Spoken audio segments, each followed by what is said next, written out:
शुरू अल्लाह का नाम लेकर जो बड़ा मेहरबान निहायत रहम वाला है। अलिफ लाम मीम। अल्लाह जो माबूद बरहक है, उसके सिवा कोई इबादत के लायक नहीं, जिंदा है, सबको थामने वाला। उसने ए नबी तुम पर सच्ची किताब नाजिल की जो पहली आसमानी किताबों की तस्दीक करती है, और उसी ने तौरात और इंजील नाजिल की थी। ये दो किताबें उसने पहले नाजिल की थीं लोगों की हिदायत के लिए, और फिर कुरान जो हक और बातिल को अलग अलग कर देने वाला है नाजिल किया। जो लोग अल्लाह की आयतों का इनकार करते हैं उनको सख्त अजाब होगा, और अल्लाह जबरदस्त है, बदला लेने वाला है।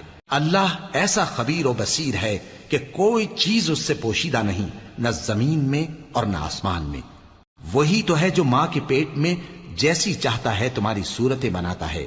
उस गालिब हिकमत वाले के सिवा कोई इबादत के लायक नहीं।